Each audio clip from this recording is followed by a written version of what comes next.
What's up, guys? Cameron Fous here, back again with Fouslers.com. Today is October 25th, Tuesday. Just wrapped another hot session after making about $2,000 yesterday on SunQ. We took it down again. Just closed out the day for about $2,400. So let's take a look at SunQ and how this trade went down. We had a huge drop of about 23.5% currently on SunQ. This thing actually had a pretty nice rip here out of the gates this morning. Remember, we got short yesterday into the 30s. I still held 5,000 shares overnight after locking in about $1,500 in gains yesterday and continued to hold just 5,000. And then this morning, this thing had another pop to the upside. So we had that nice gap open at about a quarter, and once it started breaking down here below the VWAP and the 13 EMA, that was kind of an indication of a false breakout, a reversal in the trend. This thing was already up pretty significantly this last week, so I was actually hoping for a gap open to short into. I love shorting into gaps, especially on a stock that's already overextended. So I added to this position 10,000 shares at 26 cents, and then added again here in about 23.5 for the red to green move. So when you see a stock that's in a gap like this, when you see it go from, not red to green, green to red, when it goes from green into the red territory. So right here, you can see by this yellow hash line that's just automatically placed here on TC2000. That's the indication of a green to red move, which also creates an accelerated selling program that you can see. As soon as this went red, we all of a sudden just got a huge washout to the downside, all the way down to 20 cents there. So another huge day for us on SunQ. You can see over here, this was the trade here on SunQ, just shy of $2,000. My average cover price was 17.5. My average short price from the ad today was 26. So a nice profit there, and I was still long or short 5,000 shares. You can see over here, overnight position 5,000 shares from 31 cents. So a really great trade on SunQ. These OTC stocks have been absolutely crazy as of late, so it's been nice to see some action here. When you see a stock that's going to make, a 200, 300, 400% move, there's definitely going to be downside potential to capitalize on. You just have to be able to time it correctly, as well as manage risk, because a lot of people are probably trying to short this stock from 15 cents all the way up to 35 cents.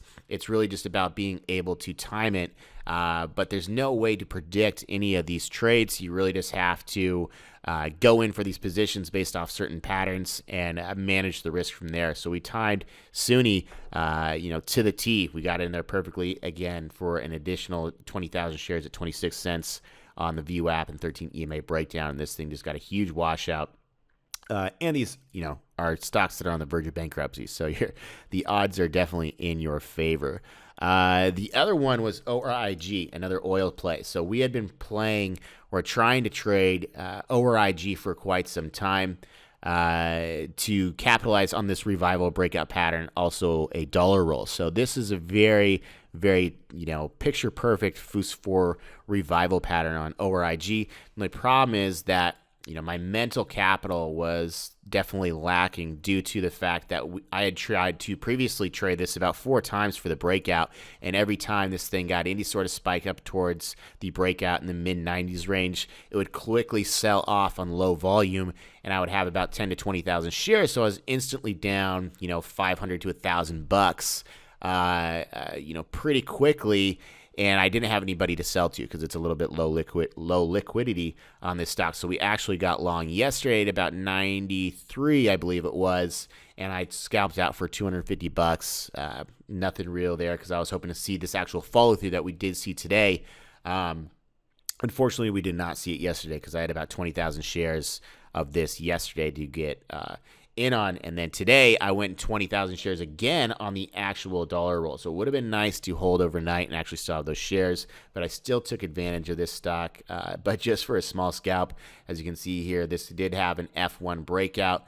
At $1 here, we had that first initial spike, huge volume coming in. Now we kind of have this neckline resistance area at $1, which kind of draws us a line for, okay, if this gets over $1, there's definitely going to be a potential continuation on this, especially if we have high volume, as well as it's continuing to trend the 13 EMA and the VWAP, and that's kind of your indicator of, okay, is this still having a bullish trend? So I got in here long 20,000 shares of ORIG at $1. I got out real quick just because, you know, my mental capital was low from trading this previously, you know, 4 times and it really not working out for me. But then finally it did break out. So I did still take advantage of this. I made $1,000. I sold at 105 here, right about here, came back down. Perfect test of the 13 EMA, and this thing actually had a nice continuation here all the way up to about 117 was the high of the day here. So before it actually started breaking down the 13 EMA. So I could have made a lot more money on this trade. You know, I went from $1 to $1.05, and then I could have, you know, made 3,000 plus here if I would have taken advantage of this full move. Unfortunately, you never know what's going to happen in the stock market. The only real goal that we do is try to identify patterns and at least capture some of that move. There's no perfect entry and perfect exit. All we try to do as traders is identify patterns and at least take some of that move so we can lock in some gains. So I'm still watching ORIG. It's actually forming up pretty nicely here. There could be a secondary run if we break out over highs of day for an F2 or F3. An F2 and an F3 are basically just intraday patterns that break out. F2 is in the middle of the session. F3 is in the last 2 hours of this session is how I classify it. So still going to be watching ORIG. VNR was my only loss of the day. I was actually short overnight at 78 cents, and then this morning this thing all of a sudden got another spike. I actually tried to go long here as well because it is forming up kind of a revival pattern. A flag breakout over about the mid 80s could see a definite move towards $1 or the 50-day moving average. So I was short, covered, went long, stopped out. So it's a difficult stock. You just look at, you know, the price action here. It can move very quickly. The bids and asks changed very actively, and it's a very dynamic level 2 traded stock. So and the volume's a little bit low, so it's a little bit more difficult of a stock to gauge when you're looking at level 2. On this stock, they were also having an announcement today or presenting somewhere, so that kind of scared me out of my short, and it was also having momentum. So I was thinking maybe this is going to go to the upside, being that VN or ORIG was another small cap oil play that did break out today. So I was a little bit skeptical about holding on to my short of VNR, thinking that this might break out. So I'm still looking at a short or long on VNR. It could go either way. But every time this week this thing had any sort of spike, it was immediately sold off. So there's definitely some selling pressure or someone holding this thing down from actually breaking out. So it'll be interesting to see what happens on VNR later this week. I'll continue to watch it for a potential trade. But anyways, guys, you can see here my profit on the day was $2,400. I lost $500 on VNR, $1,000 on ORIG, and $2,000 on SunQ. All right, guys, that's it for today. Hopefully you learned a little something. Come trade with us live every day on Fous TV at FousAlerts.com. They don't even know that I'm hurting. This life's not easy, and I'm made out of steel. Forget that I'm human, forget that I'm real.